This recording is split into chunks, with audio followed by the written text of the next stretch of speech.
In this video, I'm going to introduce passive participles. But first, let's talk about participles in general. Participles are verbal adjectives, which means they have two aspects to them. First, they show an action, like a verb does, but unlike a verb, they describe a noun, so that's the adjective part. So it is describing a noun with an action. And let's take a look at some of these in English.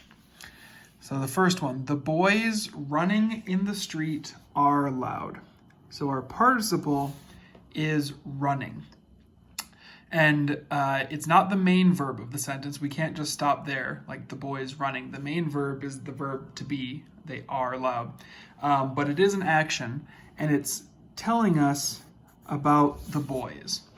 Okay, so it's describing the boys, and it is also an action. So the boys running in the street are loud.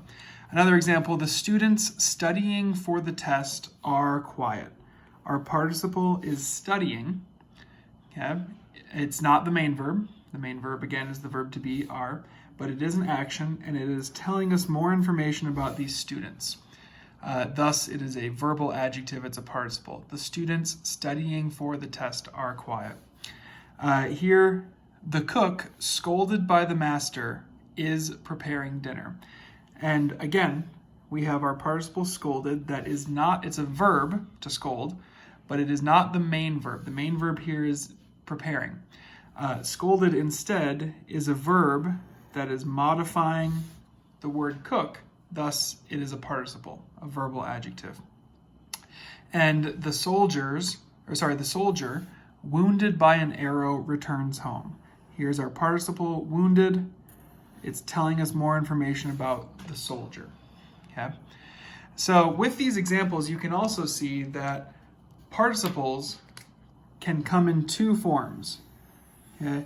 You can have active participles, where the thing that the participle is modifying, called the antecedent, is doing the action. So the boys running in the street. The boys are doing the running, thus that is an active participle. The students studying for the test. The students are the ones doing the studying, thus it is active.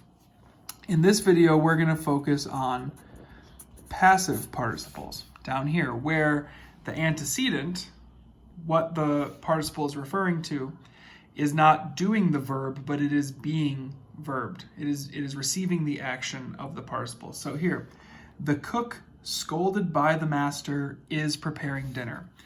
The cook is not the one doing the scolding. Instead, the cook is receiving the action of scolding. He is being scolded. Thus, it is passive. Okay? Same thing here. The soldier, wounded by an arrow, returns home. The soldier, or the antecedent, is not doing the wounding. It was wounded. Thus, it's a passive participle. And just like with passive verbs, you'll notice we have this part, by the master. Okay? Just like you would have with a passive verb, that ablative of agent. We'll come back to that in a minute, but you'll see that often with a passive participle. So let's look at the essential information for passive participles. The first is that the passive participle is just the fourth principal part of a verb. Unlike a passive verb, you don't add a form of the verb to be. It is just the fourth principal part. You translate it as verbed or having been verbed, kind of whichever one works better for the sentence.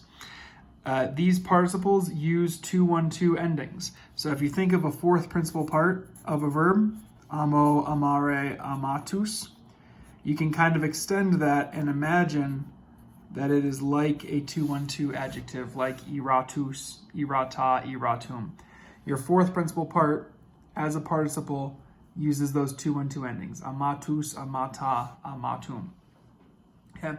And like we saw in the English, a passive participle can have an ablative of agent. Remember, the ablative of agent tells you who or what did the action of a passive verb, and you'll often see it with the preposition a or ob.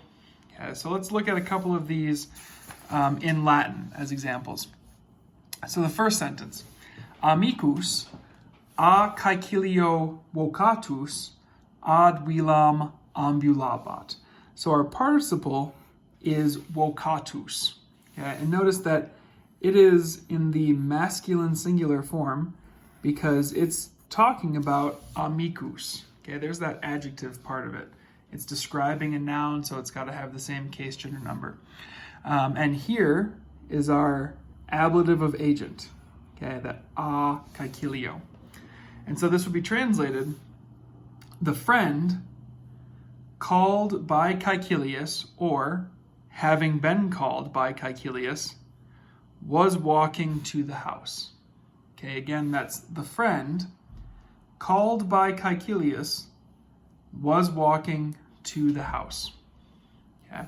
And just like with perfect passive verbs, you'll see down here in this example that the ending of our fourth principal part can change. So in this sentence, we have feminae a mercatori auditai in via dicebant. Our participle is auditai, and notice that it changed to the feminine plural because it's referring back to the feminae, so it has to match. And here is our ablative of agent, a mercatori, so it's going to be by the merchant. And let's put it all together. The women heard by the merchant were talking in the street. Okay? Or the women, having been heard by the merchant, were talking in the street. Okay? And one more example. Bellum a militibus pugnatum erat longum. So here is our participle, okay, pugnatum. Notice we used the neuter ending because the antecedent is neuter singular. Here is our ablative of agent. You won't always have that, but quite often you will with a passive participle. And the whole thing then is the war fought by the soldiers was long. Okay. The war, our participle, fought by the soldiers was long. Okay, and all of these examples are nominative forms of the participle because they're all describing the subject here. You can have the passive participle in other cases, but we're going to do that a bit later.